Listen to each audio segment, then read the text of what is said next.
All right, have you ever wondered about Halloween traditions, where they came from, all that good stuff, why we do what we do on Halloween, dress up in costumes, trick or treat, carve pumpkins and stuff like that. So a brief history of how Halloween started. So it traces back to over 2,000 years to the Celts, which they celebrated a holiday called Samhain, which means summer's end, and they also were located in Ireland, Wales, and Scotland, which, if you want to pass it around, you guys can see on there. So, and then according to the Scholastic News author Natalie Smith, the Celts appeared to believe that the spirits of the dead roamed the earth during the Samhain, which is their Halloween or their holidays. So that's another thing. And then during the festival, they would tell stories, hold big bonfires,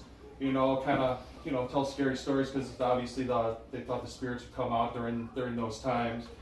So, but some think this is a myth, but it says the Celtics were dressed up in costumes and scared the spirits away, or leave food out for the spirits so they would leave them alone.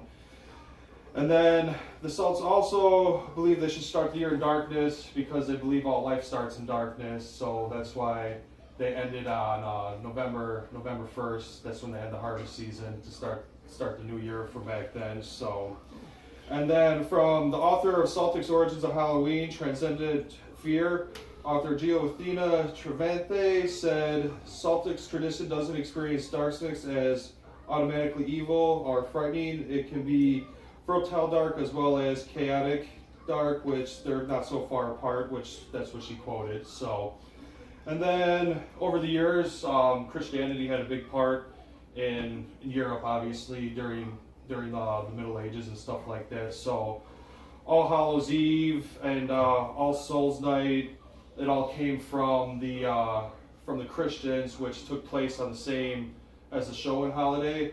So eventually they just brought it down to All Hallows Eve and eventually turned into Halloween. So, you got the paper?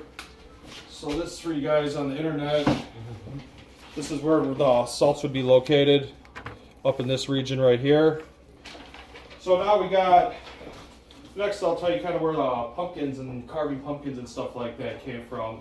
So the Celts, they would do turnips instead of pumpkins, because they didn't have pumpkins over in Scotland and all that kind of stuff. So they would carve weird human faces. If you guys want to see, you got a picture right here. They would carve weird human faces in them to scare the spirits away, put embers in them.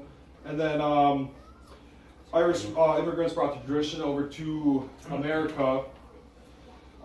Instead of carving turnips, they used pumpkins, because pumpkins were more plentiful in the colonies.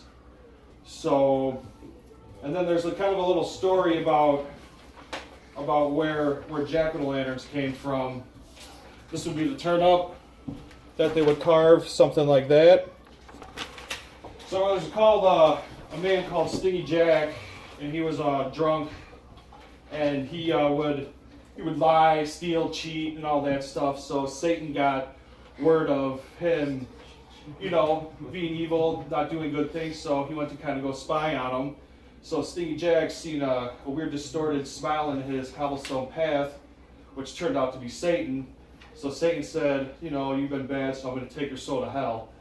So what happened, he asked for one more drink. So Satan brought him to the nearest pub. So, and he asked, after he had a few drinks, he asked Satan to pay for his drinks. Satan had no coin, so Satan turned into a silver coin. Stingy Jack put the coin in his pocket, which was by a crucifix, and trapped him. Oh. So here's a little picture of just a little illustration, kind of idea what maybe he would look like. But he put him in his pocket, and he had a crucifix in his pocket, which trapped him. So what happened was he made a deal with him, said, save my soul for 10 years, come back for 10 years and go to hell. So Satan comes back 10 years later and says, all right, I'm here to take your soul. So he goes, well, let me get an apple from the apple tree. So Satan goes and picks him an apple from the apple tree, puts crucifixes around the bottom of the apple tree. So he traps Satan again. So this time he says, I don't want to be damned to hell when I die, and that's that. So he lived a long life, drinking, stealing, all that stuff. So eventually he died. And when he went to heaven's gates, they refused him. So after refusing him, he went down to hell to be led into hell, and Satan said no. So he was forced to roam between the underworld and earth with a turnip, only a turnip and a flame. And yeah, that's kind of where the story comes from with the jack-o'-lanterns and stuff like that, little folklore. So that's where the jack-o'-lantern comes from.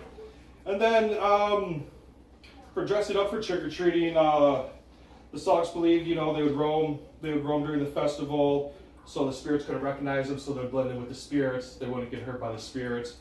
And then also trick-or-treating started. It was called, I believe, the Solace or something. It was called the Solace, and it started during the Middle Ages. And then what they would do is kids and poor folk would go around singing and wishing best for the dead people and everything like that, in hopes for return of food or money or something like that. So coin. Said, and then according to author Aaron Mully, modern Halloween is a combination of shaman traditions, many brought to the United States by early Irish, Scottish immigrants, and end of harvest practices brought to by other European immigrants, with Christian All Saints Day superposed on it. But shaman may be its closest relative for our modern day Halloween that we have in America now. So, this is a holiday where people like, to goof around, have fun and games, but I figured it'd be fun since it is Halloween to do, give everyone a little bit of history on Halloween. So happy Halloween, everybody, and that's all I got. Oh, scary.